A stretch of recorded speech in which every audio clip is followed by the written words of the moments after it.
الرحيم قالت رسلهم في الله شك فاطر السماوات والأرض يدعوكم ليغفر لكم من ذنوبكم ويؤخركم إلى أجل مسمى قالوا إن أنتم إلا بشر مثلنا تريدون أن تصدونا عما كان يعبد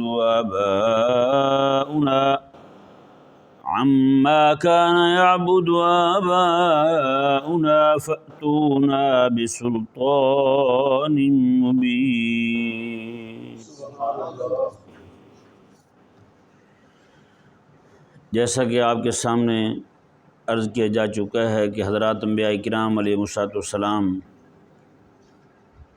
اپنی قوموں کے ساتھ جو مکالمہ فرما رہے تھے اس کو ذکر کیا جا رہا ہے۔ تو یہاں اس آیت مبارکہ میں انبیاء کرام علیہم السلام کے تعجب کو بیان کیا جا رہا ہے۔ جیسے آیت نمبر 9 میں مشرکین کے تعجب کو بیان کیا گیا تھا، وہ تعجب کے طور پر جب انہوں نے سنا کہ خدا ایک ہے، جب انہوں نے سنا کہ بت تو بیکار ہیں، تو ان کو تعجب ہونے لگا کہ یہ کون سی نئی بات سنا رہے ہیں ہمیں۔ اب جب حضرات انبیاء کرام علیہم السلام نے ان کو دعوت حق سنائی تو ان کی آگے ان کے مزاج کو دیکھا، دعوت توحید سن کے ان کے منہوں کے بگڑنے کو دیکھا، اور ان کے ماتھے پر وہ جو کسی شے میں شک ہو تو اس کو ظاہر کرنے کے لیے بل پڑتے ہیں ایک خاص قسم کے تعجب کے، وہ والے دیکھے تو انہوں نے پھر جو کلام فرمایا اللہ تبارک و تعالی نے اسے آیت نمبر 10 میں بیان فرمایا۔ اللہ تعالی نے ارشاد فرمایا قالت رسلهم فی اللہ شک، اللہ تعالی نے فرمایا کہ رسول کرام علیہم السلام نے انہیں فرمایا فی اللہ شک فاطر السماوات والارض، تمہیں اللہ کے بارے میں شک ہے؟ وہ اللہ فاطر السماوات والارض جس نے زمینوں کو اور آسمانوں کو پیدا فرمایا ہے، اور تم جن کی پوجا کرتے پھرتے ہو بتوں کی، ان کے لیے تم صدقے واری جاتے پھرتے ہو ہیں، وہ تو اپنی جگہ سے ایک جگہ سے اٹھ کے دوسری جگہ نہیں جا سکتے، اور خالق اور مالک اللہ تبارک و تعالی تو وہ ہے جس نے پوری کائنات کو بنایا، جس نے زمین کو بنایا، جس نے آسمان کو بنایا، اس میں رہنے والی تمام چیزوں کو بنایا، اور تمہیں تعجب بھی ہوا تو کس بات پر ہوا ہے؟ اللہ تبارک و تعالیٰ کے الہ ہونے پر تعجب ہوا تمہیں؟ اللہ تبارک و تعالیٰ جو فاطر السماوات والارض ہے، زمینوں کو اور آسمانوں کو خالق ہے، اس پر تعجب ہو گیا تمہیں، اس پر حیرانی ہو گئی، اس پر تمہیں شک ہو گیا؟ نعوذ باللہ من ذالک، یعنی انہوں نے فرمایا کہ اللہ تبارک و تعالیٰ تو واحد وہ ذات ہے جس پر تو شک ہو نہیں سکتا۔ ہاں جی، جتنے کسی ذات کے ہونے پر علامات جو ہیں، وجود کسی شے کے وجود پر جو علامات ہیں، دلائل ہیں، اتنے دلائل تو کسی اور کے ہونے پر ہیں ہی نہیں، یعنی اللہ تبارک و تعالیٰ کے ہونے پر ہے نا۔ جو مثال کے طور پر یار یہاں بندہ بیٹھا ہے، کوئی باہر کھڑا ہے، اب اسے نہیں پتہ، میں بول رہا ہوں اسے پتہ یار کہ بندہ ہے اندر بول رہا ہے، جو اونچی بول رہا کچھ سمجھا رہا ہے تو اس کے ذہن میں یہ آ گیا کچھ لوگ آگے بھی بیٹھے ہوئے ہیں، ہے نا۔ ہم یہاں بیٹھے ہوئے ہیں، دروازہ مسجد کا بندہ ہے، باہر موٹر سائیکل کی آواز آتی ہے، ہم سمجھ جائیں گے یار کوئی بندہ موٹر سائیکل پہ، کوئی بندہ ہے جو جا رہا ہے، آ رہا ہے یا جا رہا ہے یا نہیں اس طرح۔ تو یہ چیزیں جو ہے نا ساری کی ساری، اب بندہ کسی بیابان جنگل میں جا رہا ہے، ریتلا علاقہ ہے، وہاں پہ پاؤں دیکھ کے معلوم کر لے گا یہاں کوئی بندہ گزرا ہے، یا اونٹ گزرا ہے، وہ مینگنی دیکھ کے اندازہ لگا لے گا یہاں پہ کوئی اونٹ گزرا ہے، کوئی سوار تھا تو سواری تھی تو اس نے مینگنی کی نا یہاں پہ۔ اس طرح کر کے صغرے کبرے ملا کے وہ بندہ جو ہے نا اس بات تک پہنچے گا کہ کوئی ہے یہاں پہ۔ خلاق کائنات جو ہے اس کی ذات کے وجود کے لیے تو نہ صغرے ملانے پڑتے ہیں نہ کبرے ملانے پڑتے ہیں، اس کے لیے تو جناب کسی شے کو اس طرح وہ ایک ایک شے کائنات کی جو ہے وہ اللہ تبارک و تعالیٰ کے ہونے پر دال ہے یار، ایک ایک شے۔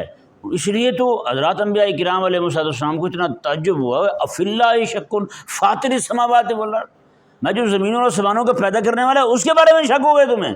کیسے لوگ ہو تم؟ کیا دماغ رکھتے ہو تم؟ دماغ ہے تمہارا؟ یہ دماغ میں بھوسا بھرا ہوا ہے تمہارا سر میں، کیا اٹھائے پھرتے ہو تم؟ اللہ اکبر کبیرہ۔ یہ جملہ اتنا بڑا ہے کہ اللہ تبارک و تعالیٰ کے انبیاء کرام علیہم السلام جو ہیں وہ حیران ہو گئے کہ کیا ایسے بھی لوگ ہو سکتے ہیں اس دنیا کے اندر جن کو اللہ کی ذات کے بارے میں بھی شک ہو جائے؟ بتائیں۔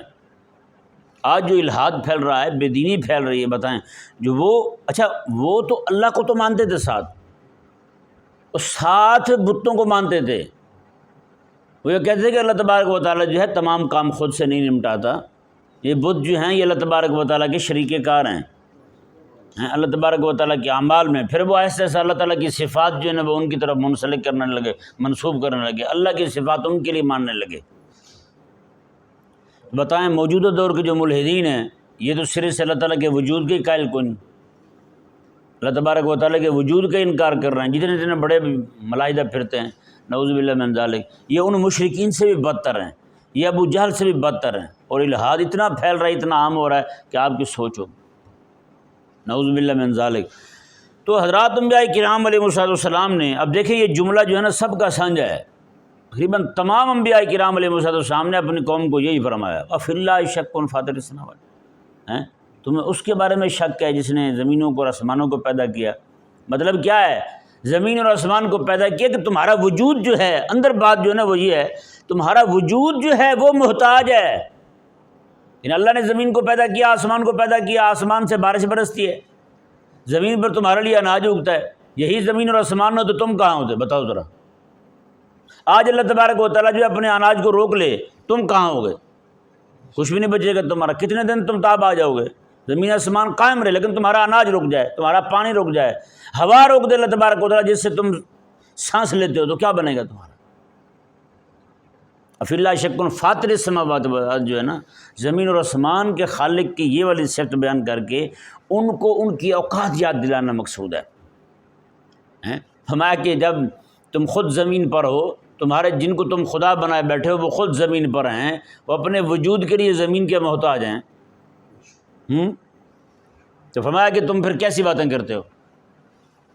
اللہ اکبر کبیرہ۔ آگے فرمایا سبحان اللہ، یدعوکم لیغفر لکم من ذنوبکم۔ حضرات انبیاء کرام علیہ السلام نے دعوت دی، فرمایا کہ خالق اور مالک اتنا مہربان ہے، یدعوکم، وہ تمہیں بلا رہا ہے، وہ تمہیں دعوت دے رہا ہے اللہ تبارک و تعالی۔ اور دعوت دیتا ہی کیوں ہے؟ اس کو تمہارا احتیاج نہیں ہے، جس کام کے لیے بلا رہا ہے وہ کام بھی تمہارا ہے۔ لیغفر لکم من ذنوبکم، تمہیں دعوت اس لیے دے رہا ہے تاکہ تمہارے گناہوں کو معاف فرما دے۔ ہاں، تاکہ تمہارے گناہوں کو معاف فرما دے، میں اس لیے بلا رہا ہے تمہیں۔ اب بتائیں نا یار، بندے شرک میں مبتلا ہیں، اللہ تعالیٰ اپنے نبیوں کو بھیج کے ان کو بلا رہا ہے، آ جاؤ تمہارے گناہ معاف کرنا چاہتا ہوں۔ بتائیں بندہ جو ہے وہ پہلے سے میرے آقا علیہ السلام کا کلمہ پڑھنے والا ہو، گناہوں کی دلدل میں پھنس جائے، تو کیا اللہ تبارک و تعالیٰ اسے معاف نہیں فرمائے گا؟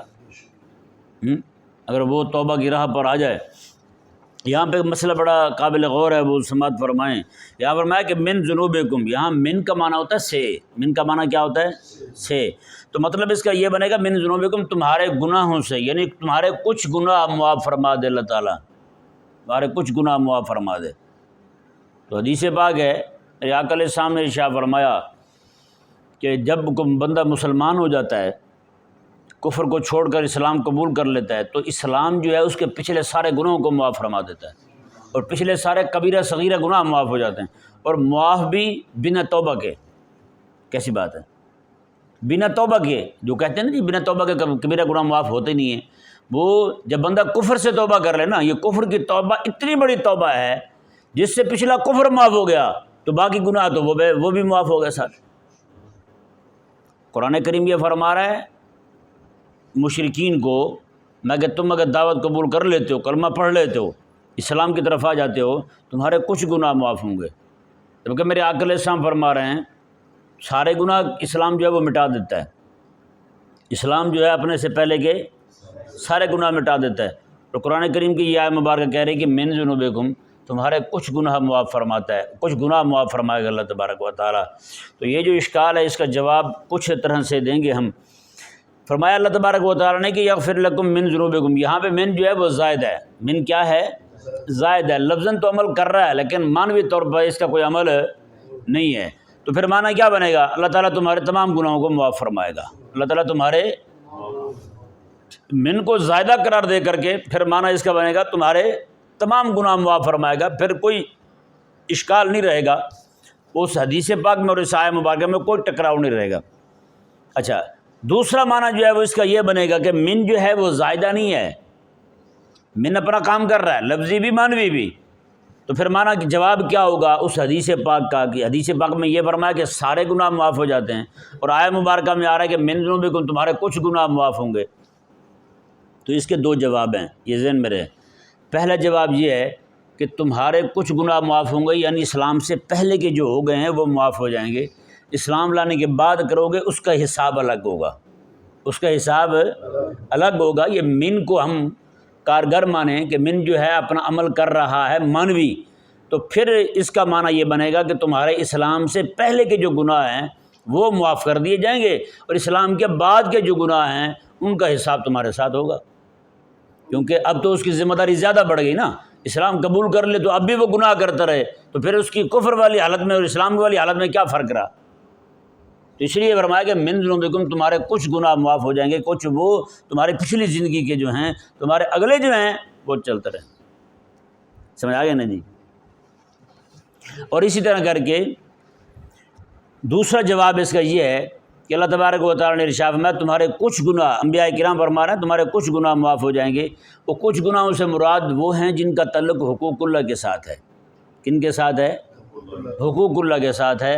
حقوق العباد والے جو ہیں وہ کلمہ پڑھنے کے بعد بھی وہ لازم بھی رہیں گے، ہیں جی، ان سے توبہ لازم ہوگی۔ جن سے معاملہ کیا ہے ان سے معافی والا معاملہ کرے گا، کچھ لین دین کا معاملہ ہے تو وہ دے گا، اسے دینے کی ہمت نہیں ہے تو وہ بھی معافی مانگ لے گا اس سے، ہیں جی۔ ایسے تو نہیں ہے نا کوئی بندہ کسی کو قتل کر کے آئے اور اسلام قبول کر لے اور اسلام کہے کہ ٹھیک ہے جی تیرے قتل بھی میرے کھاتے میں، ایسا ہے نہیں ہے نا جی۔ ہاں، تو اس طرح کے جو معاملات ہیں باقی سارے وہ اس کے یعنی کہ حقوق اللہ جو ہیں وہ معاف ہو جائیں گے، جو رہیں گے باقی حقوق العباد رہیں گے۔ ہاں، وہ حقوق اس پر ویسے رہیں گے جسے اس کے دبائیں ہیں وہ اس کو دینے ہوں گے، اسلام ان کو نہیں مٹاتا۔ ہاں، اللہ تبارک و تعالیٰ فضل فرمائے اور اللہ تبارک و تعالیٰ اپنی طرف سے عطا فرما دے جو اس کے حق کے واجبہ ہوں گے، اللہ تعالیٰ اپنی طرف سے عطا فرما دے، قیامت والے دن بھی ٹھیک ہے ان کے، جیسے حدیث پاک بھی ہے، آقا علیہ السلام کا فرمان شریف ہے کہ قیامت والے دن ایک بندہ جو ہے وہ دوسرے کو کہے گا یار مجھے معاف کر دو، میرا معاملہ اٹکا ہوا ہے جنت جانے کا، تو وہ کہے گا بھی میں نے تو معاف نہیں کرنا۔ اللہ تعالیٰ کی بارگاہ میں دونوں لائے جائیں گے، اللہ تبارک و تعالیٰ فرمائے گا بھی تو اس کو معاف نہیں کرتا، وہ کہے گا میں نے معاف نہیں کرنا۔ اللہ تعالیٰ کی بارگاہ میں کھڑا ہوگا کہے گا، اتنی تکلیف دی ہوگی اس نے، تو اللہ تبارک و تعالیٰ اس کی آنکھوں کے سامنے سے جنت کے پردے ہٹا دے گا۔ وہ کہے گا مولا یہ کس کے لیے ہیں؟ اللہ تعالیٰ فرمائے گا تیرے لیے ہوں۔ وہ کہے گا مولا دے دے، پھر میں نے بنایا اسی لیے، اس کو معاف کرے گا تب دوں گا تجھے۔ دیکھیں یا کیا کریم ہے خالق المالک۔ کریم آقا کے سامنے شاہ فرمایا قیامت والے دن اللہ تبارک و تعالیٰ ایک بندے کو بلائے گا اور اس پر چادر تان دے گا، اس طرح کر کے چادر تان کے پھر اس سے پوچھے گا یہ کام تو نے کیا تھا گناہ والا؟ وہ ایسا ایسا بولے گا کیا تھا۔ اللہ تعالیٰ فرمائے گا تو ایسا کیوں بول رہا ہے؟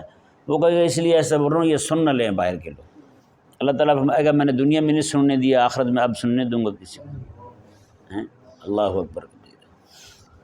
رب تبارک و تعالیٰ نے ارشاد فرمایا جی دیکھیں یدعوکم، اللہ تعالیٰ تمہیں بلا رہا ہے، دعوت دے رہا ہے تمہیں کہ لیغفر لکم من ذنوبکم، تمہارے گناہوں کو معاف فرما دے۔ اب تمہارے گناہوں کو معاف فرما دے یہ بھی ٹھیک ہے تمہارے سارے گناہوں کو کلی گناہ معاف ہو جائیں، اور یہ بھی ٹھیک ہے کہ تمہارے کچھ گناہ معاف ہو جائیں۔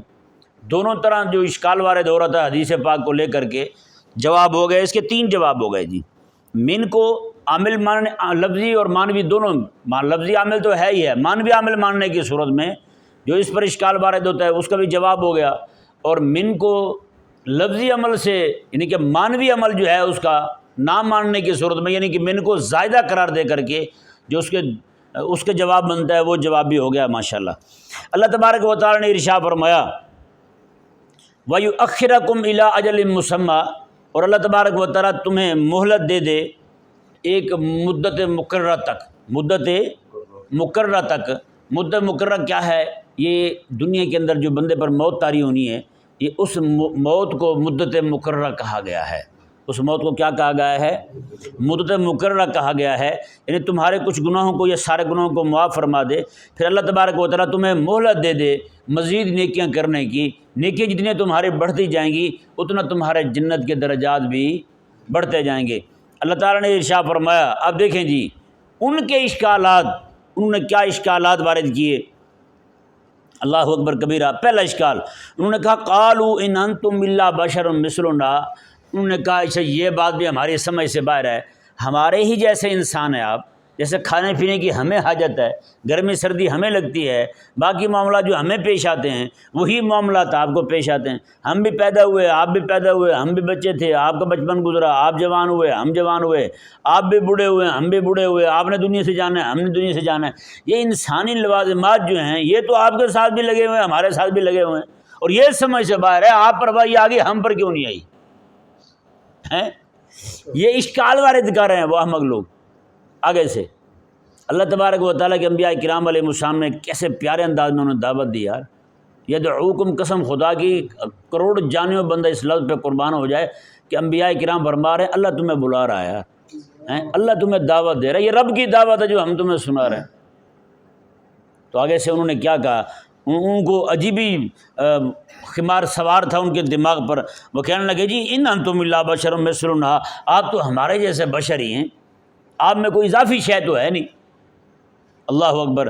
اور آگے دوسرا اشکال کیا وارد ہوا جی، وہ کہنے لگے جی تریدون ان تصدونا عما کان یعبد آباؤنا، انہوں نے کہا اچھا آپ تو ہمیں اس راہ سے ہٹانا چاہتے ہیں، بتوں کی پوجا والا راہ جو ہے ہمیں ہٹانا چاہتے ہیں اس راہ سے جس راستے پر ہمارے آباء و اجداد تھے، یعنی آپ صرف ہمیں ہی احمق نہیں کہہ رہے، آپ تو ہمارے ابے کو اور ہمارے دادے کو بھی احمق اور پاگل کہہ رہے ہیں۔ یہ دوسرا اشکال وارد کر دیا۔ اللہ اکبر کبیرہ۔ اللہ تبارک و تعالیٰ نے ارشاد فرمایا تیسرا اشکال ان کا کیا ہے، انہوں نے کہا جی بس آپ اس طرح کریں، فاتونا بسلطان مبین، انہوں نے کہا جی آپ اس طرح کریں کہ کھلی دلیل لے آئیں، یعنی کھلا معجزہ لے کر آئیں، روشن معجزہ ہو، چمکتا ہوا معجزہ ہو، آپ لے آئیں تو ہم مان جائیں گے۔ وہ معجزہ اس لیے مانگ رہے تھے کہ آپ بھی ہمارے جیسے، ہم بھی آپ جیسے، ہم دونوں ایک جیسے ہیں، آپ بھی بشر ہم بھی بشر، پھر آپ جو ہمیں اتنی بڑی بات سے ہٹانا چاہتے ہیں تو وہ ہٹانے کے لیے کم از کم آپ جو کہہ رہے ہیں آپ اللہ تعالیٰ کی طرف سے آئیں تو پھر اس پر کوئی ایسی قدرت کاملہ کا اظہار کر کے قدرت کا اظہار کر کے دکھائیں جو خاص کام اللہ تعالیٰ کا ہو، اللہ تعالیٰ کا کام ہو، یعنی ما فوق العادہ جو ہے ایسا کام کر کے دکھائیں جو خاص اللہ تبارک و تعالیٰ کا کام ہو، اور وہ آپ کے کہنے پر آپ کی دعا پر یہاں ظاہر ہو جائے تو ہم اس بات کو دلیل سمجھیں گے کہ یہ واقعی اللہ تعالیٰ کی طرف سے آپ آئیں اور آپ کی دعوت جو ہے یہ اللہ تعالیٰ کی طرف سے ہی آئی ہے۔ اللہ اکبر کبیرہ۔ ان اشکالات کے جوابات جو ہیں اگلی آیات کریمہ میں، یعنی آیت نمبر 11 میں اور 12 میں دیے جائیں گے۔ اللہ تبارک و تعالی ہم سب کو سمجھنے کی توفیق عطا فرمائے۔